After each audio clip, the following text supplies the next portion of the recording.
from the art of cataloging in isolation to the art of standards that make interoperability possible. To move from the art of paleography and diplomatics to the art of languages that the public can understand across borders.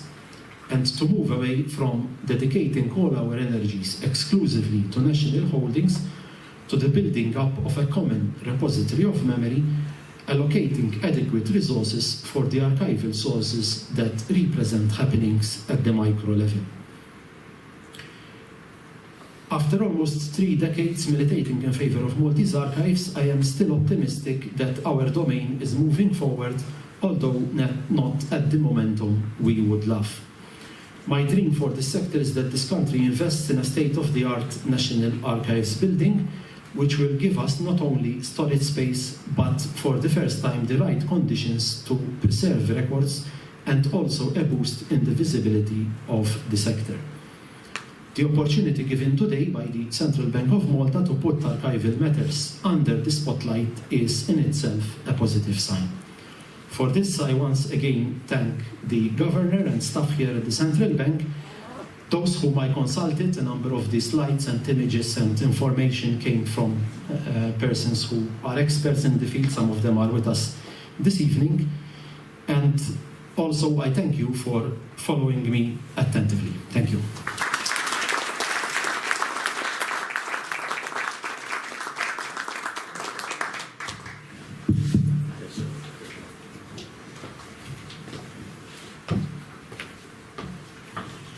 Some time for questions from the audience.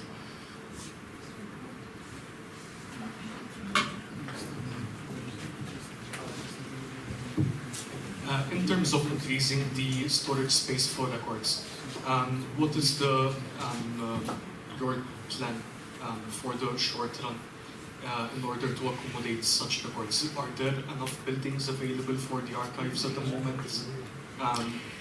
What about digitizing and actually getting rid of the rest? Is it something that you would consider? At the moment, we are practically in a rather worrying situation because all our 6 buildings are full to capacity, and we've been living there like that for a number of months now. So every collection that comes, we have to fit it somewhere. It is not ideal to keep operating from such a fragmented system. We have a lot of records, as you saw there, in storehouses that are not readily available to the public. So basically, we are completely against the idea that one has to book the document and you bring it. It doesn't really make much sense, especially if we want to capture that researcher that wants to move from one type of record to another. In terms of digitization and getting rid of the originals, at National Archives level, it does not help us that much because most of the records have intrinsic value also, so we have to keep them just the same. That method can be used, and it's being used abroad in a number of collections, something like the census, where instead of holding a collection for just 100 years with all its expense and storage space and all that, you go for a digital surrogate, but again, we are experiencing much more problems to handle the digital than to handle the traditional, because keeping such a mass of data for 100 years means also big investment, and the investment there is not the traditional investment we were used to. The investment there is extremely expensive, servers, bandwidth, and all that, and the personnel. The personnel, literally, we don't have personnel who are experts in IT with a specialization in libraries and archives, and who are ready to work with the salaries that we offer, because that's the main problem, basically, not that we don't have people around. But it's the combination of these factors. Thank you. Do you think I would be on the right track if I say that the confraternities were sort of the beginning of social work or unions? Do you think I would be on the right track? Thank you. Well, basically, I won't delve much into that because I am familiar quite a lot with confraternities, but I don't consider myself as an expert in that area. Definitely there was, from the confraternities and the Mutuo Soccorso a lot that was then transferred into trade unions. But obviously the real answer we will get only when these records are studied. Basically till now there has been very minimal work on confraternities. Most of the work are dissertations, but again I don't think that there is any work yet that can compare confraternities one with the other, or you compare the confraternities in the harbour area with villages. So we don't really have Thank you. At least full answer. there wasn't anybody who was strongly against my idea, and nobody came out. There is a comment.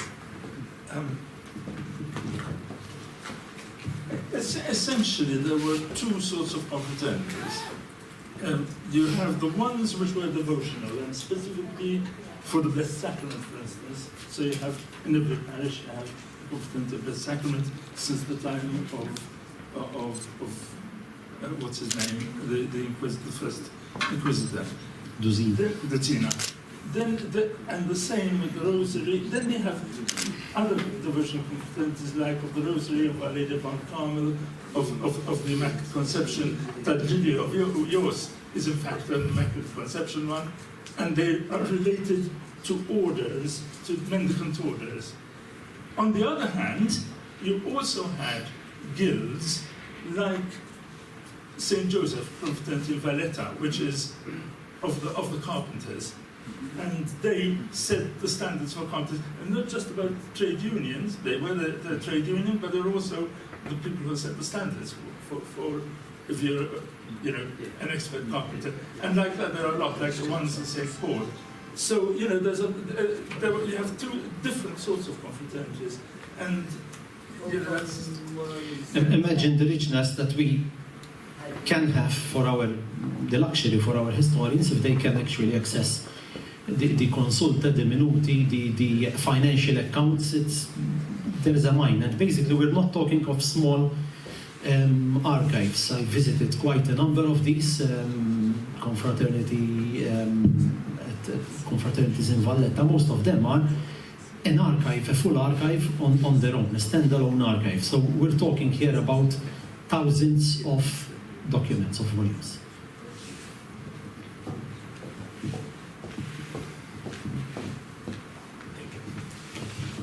Does the National Archives in Malta maintain contacts with archives abroad, especially in countries where Maltese used to emigrate long time ago and recently? Probably, there are lots of interesting collections which would be of great interest to us. I don't know what the situation. Yes, we do have a very good network with, sometimes I say that we collaborate much more with foreign archives that we collaborate with other institutions in Malta. So we're members in ICA, which is the International Council on Archives. We hosted the international conferences here in 2009. I was also chairperson of ACAR, which is the Commonwealth Association, and I'm on the executive of Eurobica, which is the European branch. So the networking is there, and we do get a lot of expertise, advice, and information from these archives. When it comes to Maltese communities abroad also, they do form part of this Memoria project, mainly not as national archives, although we collaborate a lot with, let's say, Canada and Australia and these places, but over there, in most countries, we have the associations or individuals. We have Mark Caruana, for example, in Australia, who is one of our volunteers. He's literally cataloging from Australia, has been doing this for about 15 years, I guess now. So we sent him the images. In the past, it was quite difficult to work it out, but nowadays we just send the digital images, and he's cataloging on our behalf. The main problem, what is keeping us from going more in that direction, is that we are faced with the problems at home. Sort of, you cannot really market more to get more collections if your storage space and your logistical problems are taking most of our energy on a daily basis. Dr. Farrugia, in your lecture, thank you very much, it was quite good, but what about Khallaji? I missed any reference to her. Don't you think it's quite in time to mention her name at least? It's the original one. Yes, basically there were a lot of people. I didn't really go into the history of archives because there were a lot of people who contributed a lot. There's Khalajin Bartolo who worked here at the Central Bank and did give a big contribution in the sector. There's Lilian Shiberras who also was basically the founder of the courses. There's Joe Caruana, who was my predecessor and who was actually the person who, under the Minister Mifsud Bonnici, set up the archive. So we're living in luxury compared to the 1970s. I always say that Joe Caruana, who was my predecessor, worked on his own from 1972 basically to 1988. It's unthinkable in today's world that a person manages an archives on his own. He used to offer research to the public. He used to offer photocopying, although he had no photocopier, so it meant carrying the volumes to the National Library, doing the copies and going back. So nowadays we are in a state of luxury compared to those years. However, obviously our targets are, we're comparing ourselves, the yardstick is Europe, where are the other archives compared to us, and unfortunately we have to admit that in core issues, buildings, personnel, training, we do lack, we're not in line with where we should be in 2018. Any more questions? Thank you very much.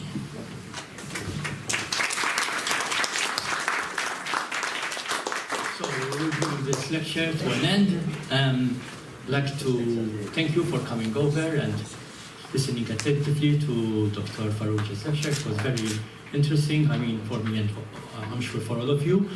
I'd like to invite you in 2 months' time. We're going to have another lecture in this series about economic history, which will be made available. I mean, the information soon. It will be towards the last Tuesday of September.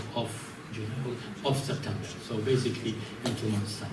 And thank you for coming over, and I wish you a good night.